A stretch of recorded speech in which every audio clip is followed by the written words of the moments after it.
Managing your law practice can be challenging. Marketing, time management, attracting clients, and all the things besides the cases that you need to do that aren't billable.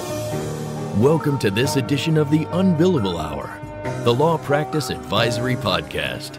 This is where you'll get the information you need from expert guests and host Christopher Anderson, here on Legal Talk Network.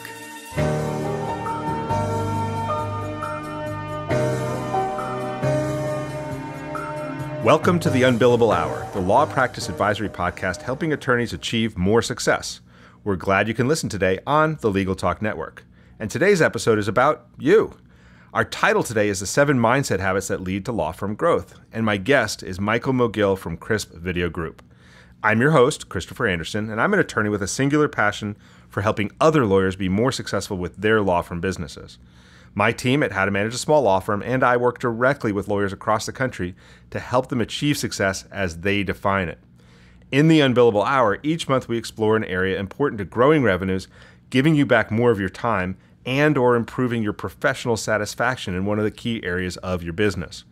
I start with the fundamental premise that a law firm business exists primarily to provide for the financial, personal, and professional needs of you, its owner. And in this program, I have a chance, an opportunity, and a privilege to speak to you, as I do in presentations across the country, about what it takes to build and operate your law firm like the business that it is.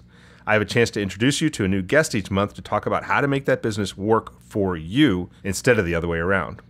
But before we get started, I do want to say a thank you to our sponsors, Answer One, Solo Practice University, and Scorpion. Answer One is a leading virtual receptionist and answering services provider for lawyers. You can find out more by giving them a call at 800-ANSWER1 or online at www.answer1.com. That's www, then a dot, then answer, the number one.com. Solo Practice University is a great resource for solos no matter how long you've been practicing. Make sure you check out solopracticeuniversity.com and learn how to run your practice better. Scorpion crushes the standard for law firm online marketing with proven campaign strategies to get attorneys better cases from the internet. Partner with Scorpion to get an award-winning website and ROI-positive marketing programs today. Visit scorpionlegal.com/podcast. Today's episode of the Un-Billable Hour is 7 Mindset Habits That Lead to Law Firm Growth. You are the source of the creativity that will grow your business. You are also the source of the solutions to your business problems and the source of the power to find and convert the opportunities you see into benefits for your clients, your stakeholders, and yourself. But let's be honest, you're also the source of many of the problems in your business. And how you approach all of this is largely defined by what is often summed up in the term mindset. My guest today is Michael Mogill. Michael is the founder and CEO of Crisp Video Group. In his business, where he helps lawyers around the country showcase what they do to help their clients, Michael sees mindset at work and has developed a list of traits that he sees associated with law firm growth. So let's get started with 7 mindset habits that lead to law firm growth. And let's introduce Michael. Michael, welcome to the Un-Billable Hour. Thank you for having me. It's absolutely my pleasure. First of all, my introduction of you was really brief because I'm really bad at introductions. You are the CEO of Crisp Video Group. Could you just explain briefly, what does your business do for law firm owners? Absolutely. So Crisp Video, we work with law firms all over the country, and essentially we help them with everything from their content strategy to actually producing video content and even implementing it and marketing it. But I think what's unique about us is we really help attorneys differentiate themselves and really set themselves apart, really to articulate why someone should choose to hire them over another firm, and really clearly articulate what their unique value proposition is, because we've realized that in very, very, very saturated markets, the legal industry is super competitive. There's no shortage of legal options. Being able to stand out and being able to be seen as a human being, ultimately, in that fact that consumers do business with human beings and not as a commodity, is very important when it comes to attracting better clients and cases. Right, because I mean, as we've learned, and I don't want to get too much into marketing, but as we've learned in other ones, people do business, generally speaking, all things being equal, with people they know, like, and trust. And this personifying the lawyer would really help. Absolutely. I think it's realizing that people aren't always just investing in legal services. They're ultimately investing in you. So being able to clearly communicate your story, your why you do what you do. Because if you put yourself in the consumer's position, when they're searching online, they're visiting multiple legal websites and everybody's saying that they provide aggressive representation and they are a super lawyer and they've got a 10 Avo rating. Yeah, It's very exactly. difficult for consumers to discern who's good and who's bad, right? Yeah, they're very limited in their ability to do that. So it is about yourself and communicating and making yourself approachable, which leads us to the topic for today, which is all about you. And you've recently read, as I have, a fantastic book by Carol Dweck, that's Dweck, called Mindset, The New Psychology of Success. And you then turned around and wrote what I thought was a really great blog post about the growth mindset that you entitled The 7 Mindset Habits of the Attorney Behind Today's Fastest Growing Law Firms. Before, I want to go through that list of 7 for our listeners, but before we do that, I want to cover with you just like the 2 overarching mindset types that both of us learned from the book that I think really speak volumes to the way lawyers can think about their business and think about their lives. And that is the growth mindset and the fixed mindset. And I certainly recommend, by the way, that our listeners read this book. Like nothing bad can come from reading this book. It is fantastically insightful for business, for raising kids, etc. So let's get into it. There's 2 mindsets in the book, fixed mindset and growth mindset. Can you explain, like, what's your understanding, first of all, what is the fixed mindset? Yeah. So, I mean, I guess to really cover this from the top, mindset is ultimately the belief that people have about the nature of talent and ability. And when someone has a fixed mindset, they see that things like intelligence, abilities, talent, that is unchangeable. That is something you're born a certain way and this is it, right? Whereas somebody with a growth mindset believes that those types of skills and talents can be developed, intelligence can be grown. And this is you can extrapolate this, and they did. They've actually done multiple studies where they've not just on young children, but also Fortune 500 companies and so on, and found that when you have a fixed mindset, you like the way that you approach challenges and problems and even aspects of your business can be very resistant. It's kind of the whole unfairness, reactivity, blame, that kind of stuff. Whereas when you've got a growth mindset, you've got accountability and abundance and so on. And I also want to say, because I'm sure every time I talk about mindset, this comes up, and I promise this is not some like kumbaya, the secret, like if you think it, it will materialize itself into your life. But the reality is, and what I found, and was the reason why I wrote the blog post, we also did a webinar on it, was just that, there's all of the things that you approach in your business, the marketing strategies, the tactics, the business development, the operations, and those, those things are certainly very important, but it always comes back to mindset. I mean, you can learn all the different tactics that you can, but the mindset is like, and the mindset that you carry into that, it ultimately will determine whether you're successful or not. And we find that the firms that are the absolute most successful carry a growth mindset. And do you find also that the mindset of the leader, of the owner of the business, whether it be fixed or whether it be growth, and how they use that mindset to manage other people in the business, you find that makes its way into the culture of the business and affects other people's mindsets? Absolutely. It's top down. I think the mindset of the leader or the leadership team that percolates throughout the entire organization. I mean, I remember reading in the study they did on Fortune 500 and Fortune 1000 companies that employees with fixed mindset companies that were at an organization where the leadership had a fixed mindset, their employees took on fewer projects, they cut corners, they kept secrets from coworkers and employees, they just tended to not handle setbacks well. And while those companies where the leadership carried a growth mindset, those guys, they felt empowered and committed, and those businesses significantly outperformed the ones with fixed mindsets. Sure, because I think, especially in today's world, I mean, I think there was a time when fixed mindsets were more common and therefore didn't give a competitive disadvantage. But like in today's, like one of the things that jumped out at me was the fear of failure that comes out of a fixed mindset. If you believe I am who I am and I am what I am, then any failure means that I'm a failure. Therefore, I can't ever exhibit failure. Therefore, the best thing for me to do in this business is keep my head down, which stalls businesses out.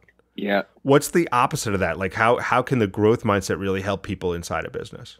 Well, it's just realizing that the mind is malleable. if you look at it, I remember Carol Dweck when she talked about that 5-year study they performed on school children when they were just identifying various thought patterns that were indicative of success. And when children had this belief that they were either just born, if they were born smart or if they were born dumb, right? And that's just the way it was. And this was the hand that they were dealt, and this is the way their life is going to be. But when those children were taught that the mind was malleable, the students looked up. I remember there was a quote where one said, like, you mean I don't have to be dumb? And a fire was lit under him, right? I mean, imagine what a difference that can be across, their entire lives.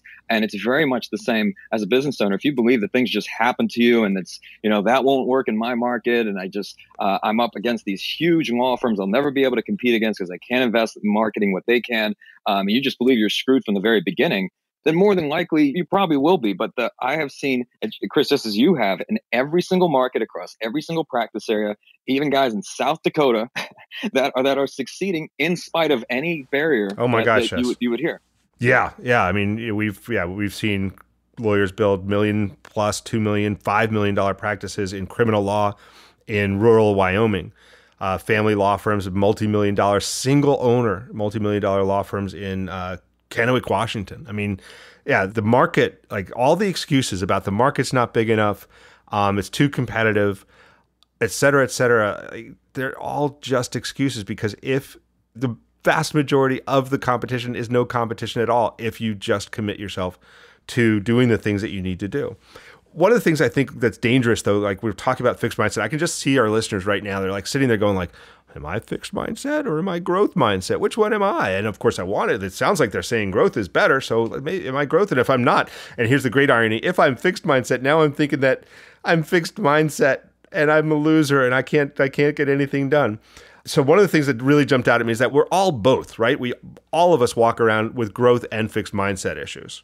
Absolutely. And I'll just tell you, even through my experience, I think as you're growing and scaling a business, I think the growth of a business is directly proportional to the mindset of the CEO. And as you're going to that next level in terms of, getting to the business to a certain point, 250,000 to 500,000 to $1 million, 2 million and beyond that, like that mindset shifts, and the mindset that you have towards things has to grow. But it really starts with adjusting your mindset. So things like, there was a time where, I struggle with, are we going to invest $100 a month in marketing? Like, wow, like, I had to get over that, and then get over 1,000 a month, and then get over 100,000 a month. I mean, those were all mindset shifts. So it wasn't something where it was just born a certain way. I mean, I guess inherently, it's basically what we're saying is that you have to overcome those things. But if you really are thinking about that kind of stuff, and that, I really need to develop and grow my mindset before I can really impact all these other aspects within my business, you'll see what's holding you back.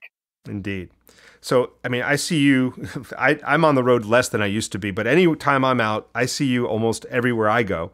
So I know that you're speaking with probably thousands of lawyers a year from both sets of mindsets. And in this blog post, you've basically written about how you've seen a pattern of what you've called mindset habits that correlate well with that success. What we're going to do here is we're going to take a break, and we're going to come back, and I'm going to ask you about, first of all, the patterns that you've seen and what are these mindset habits. And then we'll go through and figure out the 7 mindset habits that you've observed for our listeners to begin to work on their mindsets, because I think you describe it really well as a mindset habit. So we'll come back from break and we'll be talking about that. This is Christopher Anderson. I'm with Michael Mogill on the Un-Billable Hour.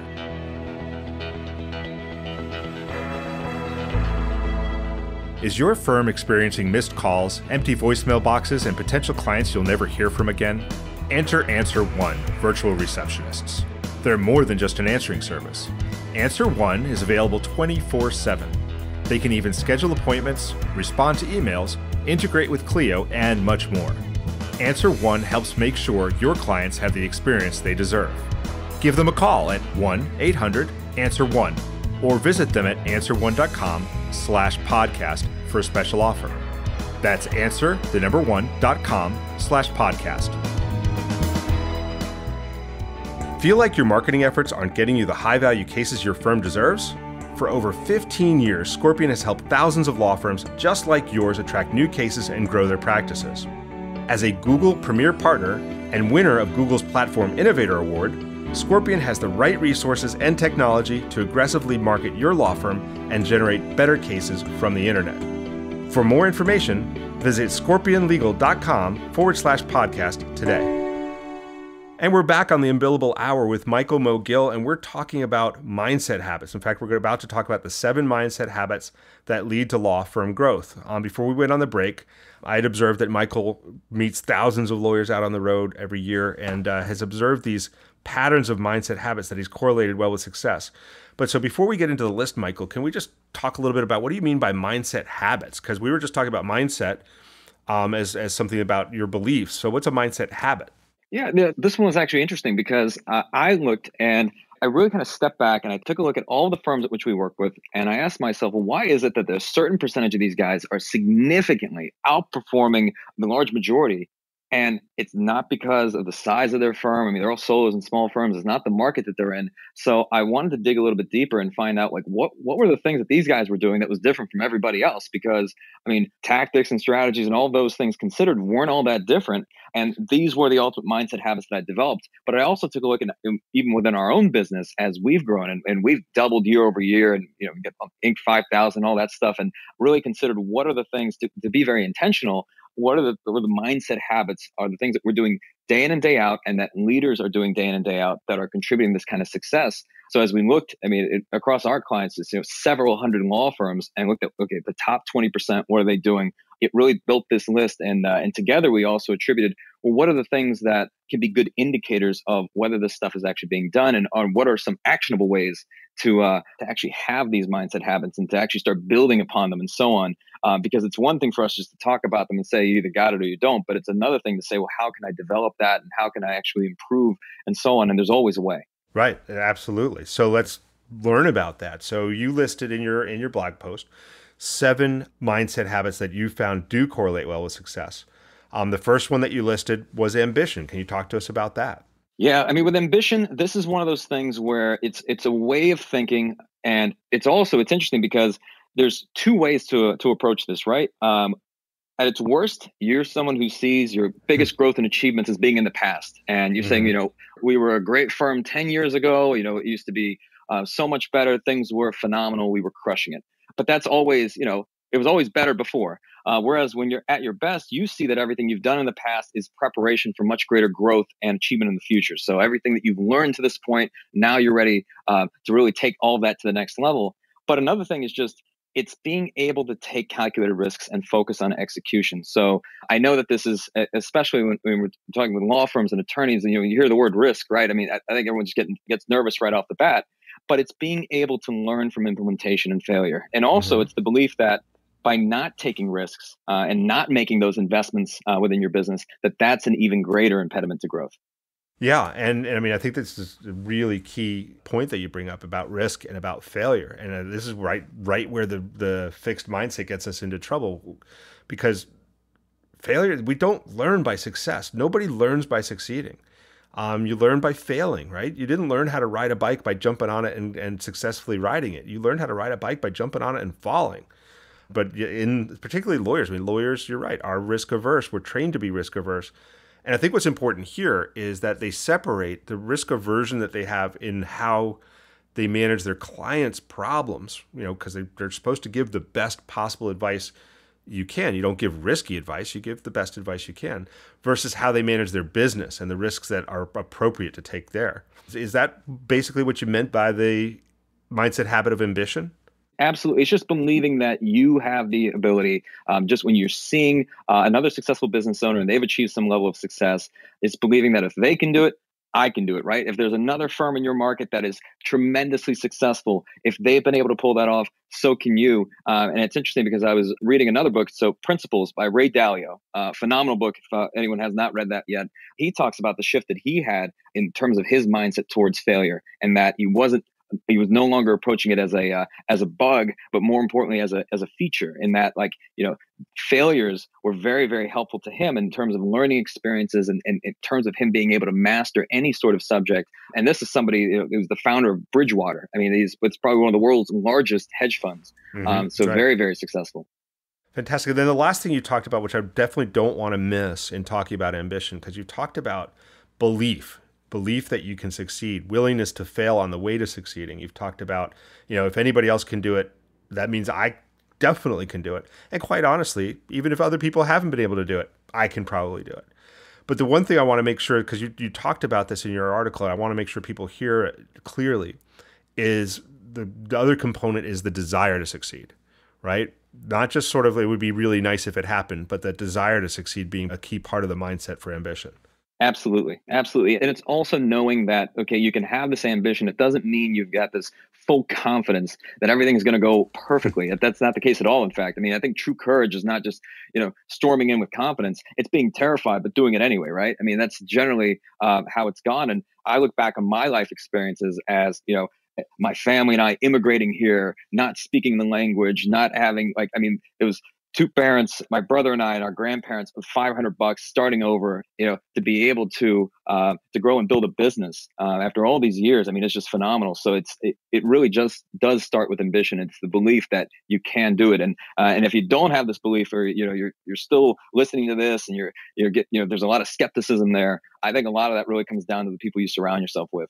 Because if you're around a lot of guys that are also sharing that kind of mindset and that belief system of, well, this won't work, and like Uber and all this stuff is just destroying our market, and LegalZoom is totally, messing everything up. And those are the types of people that you surround yourself with. Well, that's the mindset you'll carry towards ambition as well. But if you're around guys that do believe that they can disrupt the market and they can ultimately grow and improve their businesses, and they're ultimately scaling, then you're going to have much more ambition, because you're going to be surrounding yourself with people that share that.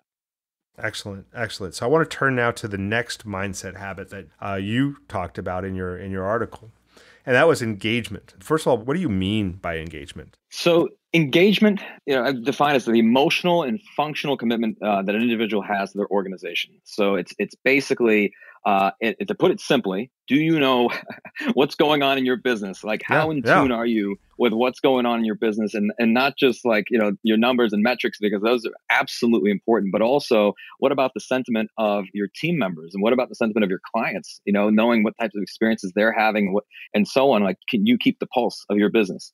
Exactly. So that's what it means to be engaged, is really, do you know what's going on?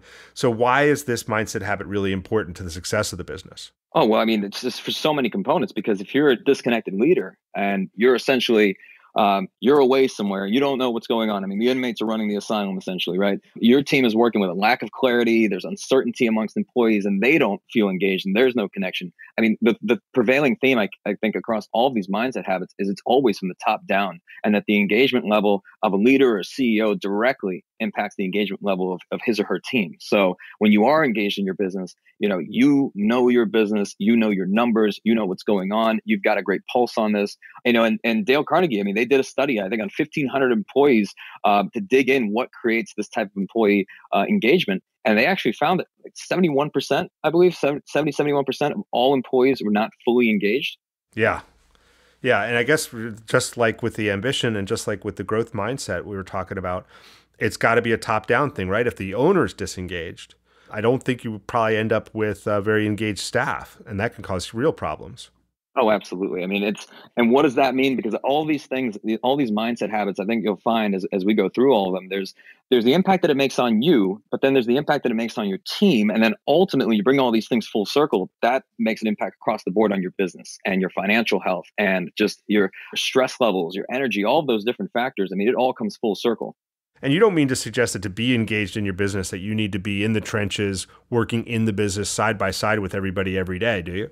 Absolutely not. It does. So it doesn't mean, and I will talk about one of the other later mindset habits. I don't want to give that one away, but it does not mean that you are in every meeting, answering every phone call, answering every email. It just simply means that you have set up the right systems and structures and processes where you can keep the pulse on the metrics and data within your business, like the 5 dials. Like within our business, for example, I call them the 5 dials.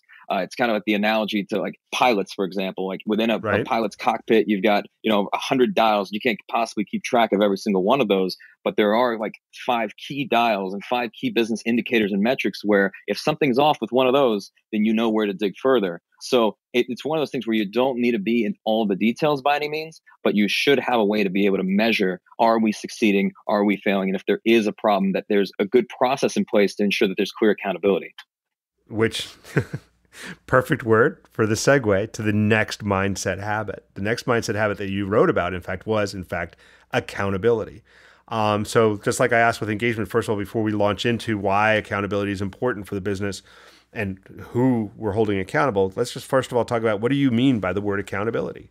So there's a lot of definitions for accountability, and I love this word. I mean, my team will hear me say this on a daily basis. Probably it's my most used word in my vocabulary, but essentially it's clear commitments that in the eyes of others have been kept. So some people define it as doing the things you say you're going to do, but I think it's important to really distinguish it from in terms of when you're talking about accountability and somebody is making a commitment, the way in which those commitments are made and executed upon. Just as an example, if someone says they're going to execute on a marketing strategy, right?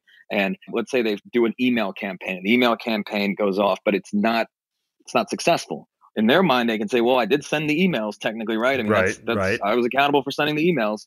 But if where you were holding them accountable was for our actual online marketing and the actual accountability there tied to a metric that probably is tied to leads, for example, then that's not a clear commitment that in your mind would be kept. So it's very important that there's full clarity over like how you're measuring that accountability, what that means. It's not just simply saying, well, here's what you're responsible for. It's ultimately meaning here's what you own. Yeah, definitely. Exactly. Here's what you own. And in fact, I found it fantastic to push that a little bit farther. I attended the Lean Startup Conference a couple of weeks ago. And one of the accountabilities that they have is like, listen, okay, you weren't responsible for sending out the emails. That's nothing. The fact that you sent out 1,000 emails does nothing for this business. Leads are a good measure, or at least learning, right? So leads as a measure might lead to sort of a fixed mindset because you got the same problem. Okay, I got leads. They all sucked, but I got leads. But what did you get and what did you learn would be a great accountability in that circumstance. Right. Absolutely. I was just going to say, I mean, it's always whatever you're measuring somebody on should be some sort of indicator ultimately that they can control, but ultimately something that's not always tied to the final number. So we don't just say, okay, well, what was, someone, you're accountable for the revenue or you're accountable for this many clients, whatever it is, but what are those leading indicators that lead to that ultimate result?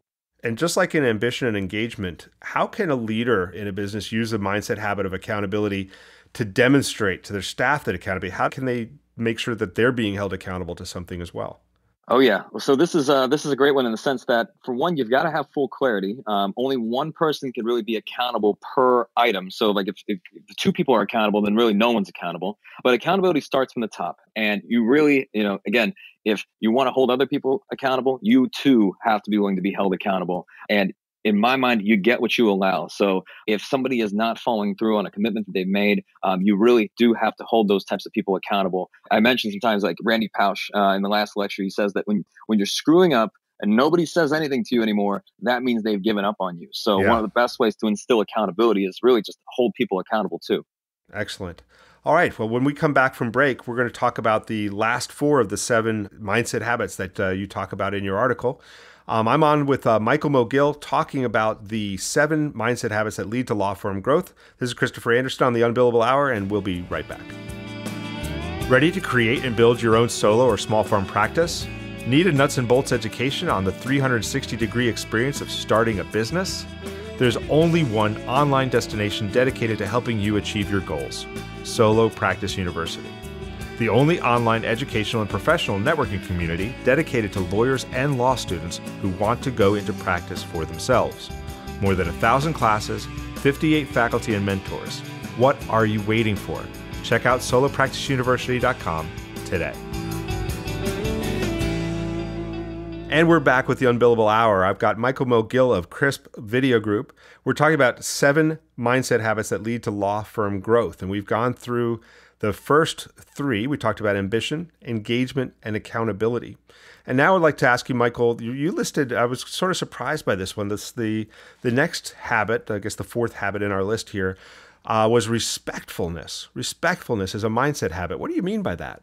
Oh man, this one is so important. And at the Harvard Business Review, they did a study on 20,000 employees around the world, and they found that no other leader behavior actually had a bigger impact on employee engagement. And this really comes down to not just how you're treating your employees, but also how you're treating your clients and vendors and really everybody around you, and what a difference that can make in terms of the results that you get out of them and actually the output that you get out of the people that you work with. So this is such a huge factor. And I see people that just aren't very mindful of this one in the sense it's amazing the results you could get. I mean, I think they were talking when there's a lack of respect, there's a lower focus and prioritization amongst employees, like 92% lower job satisfaction, lower engagement, and all that stuff. I mean, all those types of things. When there's a lack of engagement and job satisfaction and there's turnover, that's expensive, right? I mean, you invest all this money in hiring somebody and training somebody and they turn over. Hiring somebody new is not just expensive from a financial standpoint, but also the time cost and how that can prevent your business from growing.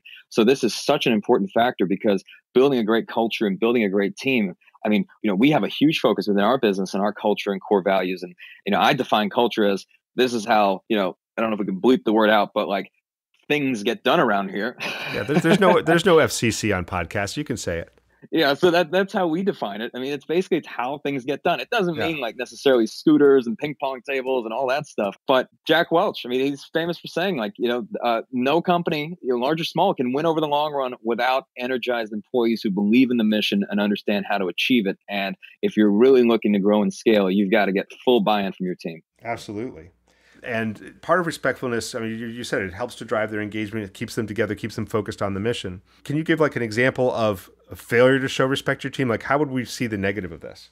Yeah, I mean, absolutely. I think it's when team members aren't treated like, like they're contributors to the team, but, I pay you X amount, you do this, this, and this. When I see leaders, it still amazes me to this day. When I see leaders like yelling at team members, or just emotionally going off on team members, or just completely knocking them down, and like, all those types of factors. And you have to really ask yourself, like, would you give your all for an employer who doesn't respect you? I mean, think about like the level of effort that you would put in when you're treated like shit all day, essentially, and when you're treated as disposable, right? Saying, "Oh yeah, everyone's replaceable, right? You're replaceable." And when someone feels that way, I can promise you, they're not going to be as engaged, and that's going to also trickle down to how do you think those employees then speak with clients, and how do you think they handle phone calls, and all those things. I mean, those are huge factors too. Yeah, that's got to show up, right? I mean, it gets how you treat your people. And I'll just throw in there also, just from my perspective, one of the greatest ways to show respect to your people that I've learned is about really understanding and taking the time to understand why they come to work for you.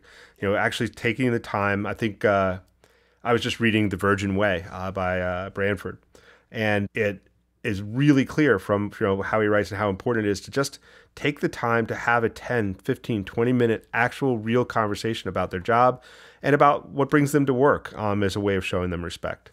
Absolutely. I mean, it's really getting down and really understanding what do they care about, what's important to them. I mean, even if things outside of your business, really getting to understand what are the challenges. I mean, I've met with many of our team members where we just kind of break down their finances. And I personally enjoy this stuff in terms of being able to help them be able to pay down debts and student loans and things like that, and really come up with a good game plan. And that shows that you're really invested in them. And as a result, they'll be invested in you and the business. You can connect with them, and they're going to not just perform better, but you're also going to have a much better pulse on what's going on in your business. So I find that when you've got respect between the team, and it's not just between the leadership and the team members, it's also amongst the team members themselves, that in itself really does increase the value of a company.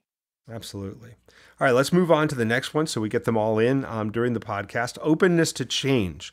You said that the next mindset habit that's really important in the success of a business is that the leadership, that the owner be open to change. And not succumb to the, we've always done it this way fallacy. So talk a little bit about that. Why is that a mindset habit?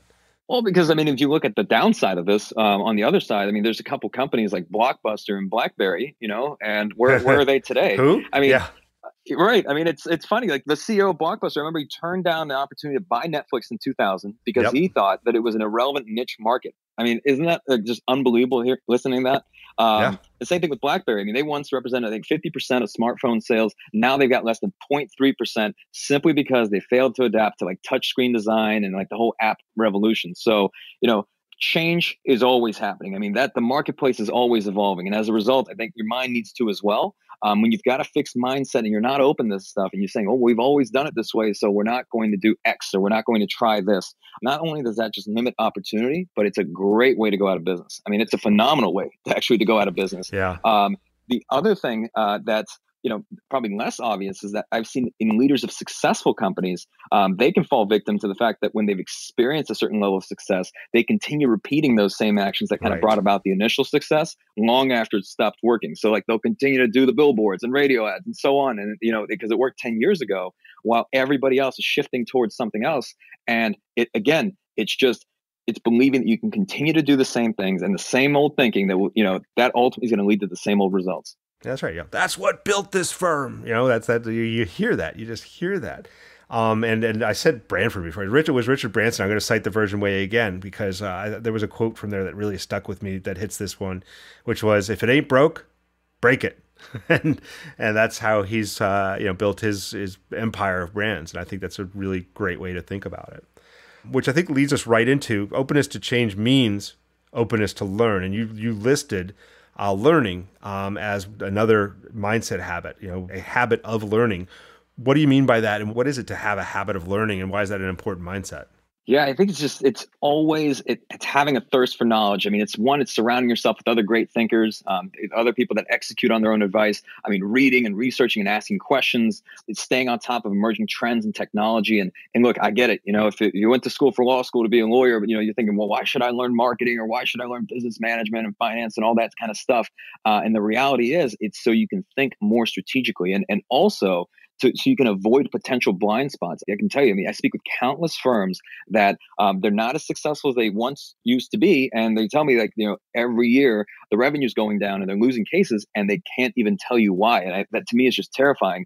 Yeah. So when we talk about blind spots, you don't know what you don't know. And if you're not open to change and if you're not a lifelong learner, you can put your business in this so-called, prison of mediocrity and wasted potential. So really encouraging a culture of learning and not just, for yourself, but also amongst your team is very, very important. You and I we've cited countless books throughout this podcast that we're reading. It's always staying on top of that. And it's amazing. It's believing that, wow, I have this thirst for learning more and really considering how other people think and other successful thinkers and other successful business owners and CEOs, they've got something figured out that perhaps I do not. So I do want to learn from them. Yeah, and not for nothing, it's fun, right? When you're learning, you're alive. And if you're not learning, you know what? Somebody else is, and they're going to eat your lunch. I think it's plainly that clear.